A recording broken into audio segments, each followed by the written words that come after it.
안녕하세요. 바더바이 성형외과 오창현 원장입니다.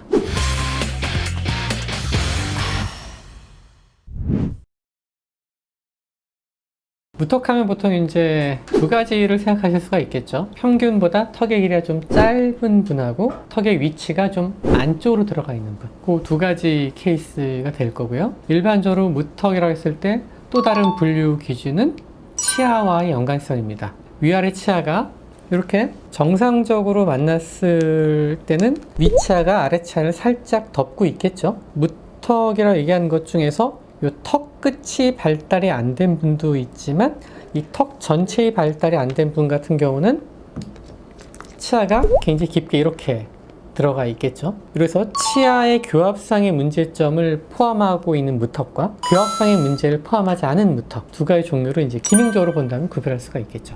가장 쉽게 우리가 접근하는 게 보통 턱이 조금 짧은 것 같은데 필러 한번 맞아볼까? 뭐 가장 쉬운 선택인 거죠. 문제는 이제 그 약간 반복을 해야 되는 단점이 있기 때문에 그거보다 조금 더 오래 가고 하는 거 선호하는 사람들은 나 뱃살도 많은데 지방 이식을 좀 해볼까? 그런 경우도 있겠죠. 부족한 볼륨을 채워주기 위해서는. 그거보다 조금 더 심하신 분은 지방 정도로 안 될 수가 있어요.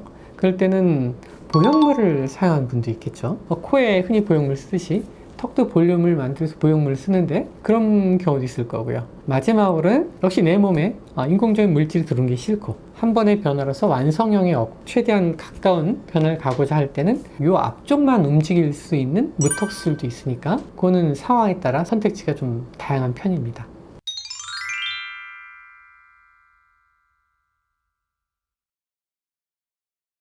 보통 턱끝보다는 보형물이나 필러를 많이 찾는데 편하잖아요. 안 무섭잖아요.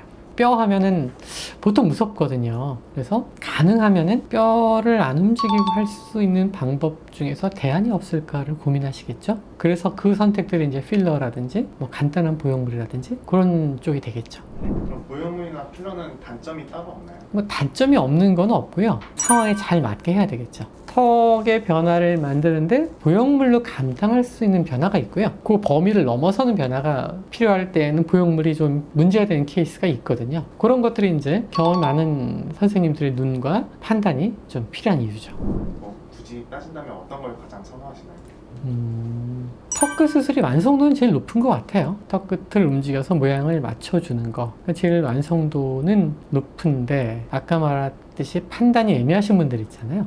그런 분들은 필러도 나쁘지 않을 것 같아요. 왜? 테스트라고 볼 수 있거든요. 쉽게 변화를 만들 수 있고 또 필러라는 소재는 마음에 안 들면 또 녹일 수 있으니까 테스트를 해보고 판단하시는 것도 나쁘지는 않겠죠. 근데 분명히 자기가 문제를 뚜렷하게 느끼고 있을 때에는 뼈 수술도 한번 고민해 보시는 게 나쁘진 않을 것 같습니다.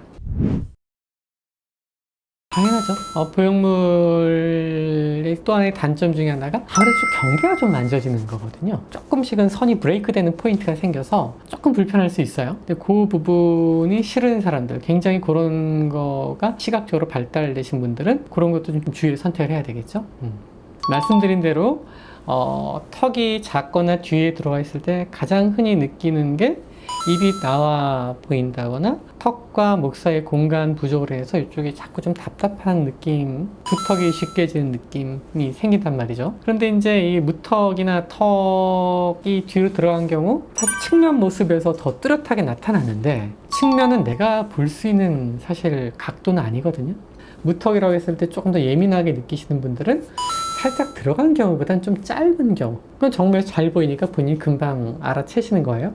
난 턱이 좀 짧은 것 같은데, 턱이 짧으니까 좀 뭉툭한 느낌인 것 같은데, 그 느낌은 좀 쉽게 인지를 하시고요. 살짝 들어간 턱은 잘 모르실 때도 많아요. 자기는 자기 옆모습을 보는 일은 없으니까. 근데 어쨌든 그런 부분들에서 전문가들의 조언이 좀 필요한 거죠.